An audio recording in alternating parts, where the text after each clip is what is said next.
So thank you, Caitlin. So I think we have a good shot tomorrow. Tomorrow we argue in front of the district court judge whose case this is. Today we argued in front of a magistrate judge whose case this is not. We'll never have this magistrate as our judge again. But tomorrow we argue in front of Judge Carter, and it's Judge Carter's case till the end. So hope springs eternal, but I think we have strong arguments, and I think we have a good chance. Well, and what prosecutors are arguing is not only does your client pose a flight risk, because obviously he's incredibly wealthy, has access to planes and a lot of staff, even though you said he turned over his passport to you months ago. They were also worried about him being able to interfere with witnesses and calling them.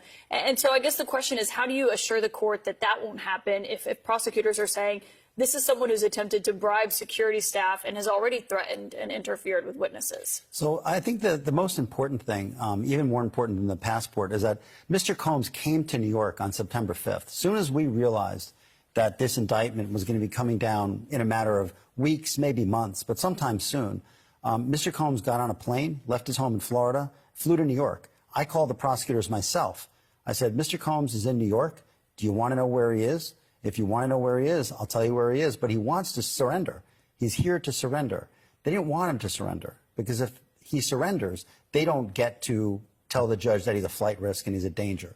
Because who, as a danger and a flight risk, would fly to New York and surrender? So they didn't want him to surrender. So since September 5th, you had known, you expected it was likely he was going to formally face charges. So I really knew he was formally going to face charges on March 25th, the day of the searches, when Homeland Security searched his Los Angeles home, his Miami home, and his airplane. I knew that day by looking at the search warrants. I mean, I've been doing this for a while. This is not my first or 100th rodeo, that this was going to come as a matter of time. What I realized in early September is that it was coming soon. And so it was time for Mr. Combs to come to New York, which he did. And let me just point out one very important thing. The prosecutors are seizing on something that happened 8 years ago. You know, this video that we've all seen, and it's a bad video for Mr. Combs, and he said so himself when he gave his apology. This is 8 years ago, and the prosecutors are talking about him bribing a hotel security worker. There was no criminal investigation. This was just a matter of personal embarrassment, because he and the person in the video were in the midst of a 10-year relationship that was difficult at times, that was toxic at times, but it was mutually so. And this whole notion that Mr. Combs is forcing drugs on someone is just nonsensical, and it's going to prove to not be true. Well, on that video, he initially denied the allegations when his then girlfriend, who was in that video, filed a lawsuit last fall. And we have that video. I should note CNN was the first outlet to exclusively report on it. He denied that happened when she filed it in a complaint. And then when the video came out is when he apologized for it. So I wasn't his lawyer back then, so I don't, and I don't think he denied. I mean, I think the lawyers were the ones mostly making the denials. I think they were denying sex crimes. I mean, because at the end of the day, the gravamen of that civil complaint wasn't a misdemeanor assault, which is what you see on that video. Not minimizing it, but it's a misdemeanor assault. What the gravamen of the complaint was sex crimes, and he denied that, and he still does. Well, and you're saying that this is all just about that one relationship, but when you read through the indictment, they say that there's not just one victim. They say there's multiple victims here today, and what I heard described was they said they have 50 witnesses or victims. Yeah, I think it's 49 witnesses and one victim. I think if you broke it down, and I say that because count 2, which is the sex trafficking count, has victim number 1, and there is no victim number 2 anywhere in the indictment. So you're saying that there are not other women, because what they were essentially arguing here is that he coerced and forced women into sex acts by using physical force, financial pressure, emotional abuse, and narcotics for what they described as these freak-off sessions. They saying that he self-described them as that. Yeah, there's one victim in the indictment. The charging but document. One victim does count, right? No, of course, but I'm just not. It's not 50. I mean, what they did is a little too cute. It's 50 witnesses or victims. Well, it's one victim. That's all that's in the indictment. Our reporter who was in the courtroom today said that he appeared to have a stunned expression on his face. Was he surprised that he was arrested last night? No, he definitely was not. I mean, I told him myself in early September, you are going to be arrested soon, and you're going to be charged with racketeering, and you're going to be charged with sex trafficking. So come to New York. It wasn't a long conversation. He agreed. So we knew this was coming. And in fact, we offered that he would turn himself in. So if there are these witnesses and victims, and as you're saying that you believe it's one victim and 49 witnesses who saw this behavior, that's pretty powerful, though, to have that many people who have, if they go to court and argue that they witnessed this behavior by your client. Well, what's your defense against that going to be? So my defense is very well established. I interviewed myself the different men who were being brought sort of into Mr. Combs and this person's intimate situation. I've flown around the country. I've interviewed a large number of them. There's not the slightest inkling, according to the interviews that I've done, of anything that's coercive, non-consensual. Nobody was too drunk. Nobody was too high. These were adults in a relationship. This is a 10-year relationship. We can't forget that. This is a 10-year relationship. And it was adults and consensual, and everybody who was there wanted to be there. So I feel very confident in our position. You said you interviewed the men, but what about the women? I haven't interviewed the woman. The woman's not available to me. She's presumably a grand jury witness, and we would not. We cannot try to interview a grand jury witness.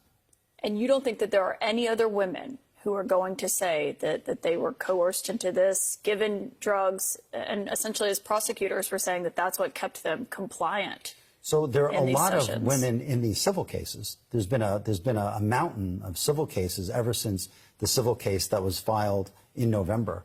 I don't see them as victims in the indictment. That's my point. And so when you talk about that video of Cassie Ventura, that was his then girlfriend, in the video, I mean, just when you saw that, you said it's a bad video. It's pretty difficult to watch. It is. No question. So let me tell you what happened. Will that be used as evidence in court, do you think? 100%. 100%. So what I said in court today, and I'll say it again here, is the two of them were in a hotel. It was just the two of them in a hotel room. She found out that he was seeing someone else. She was going through his phone. She hit him in the head with his own phone. And then she walks into the hallway with two bags.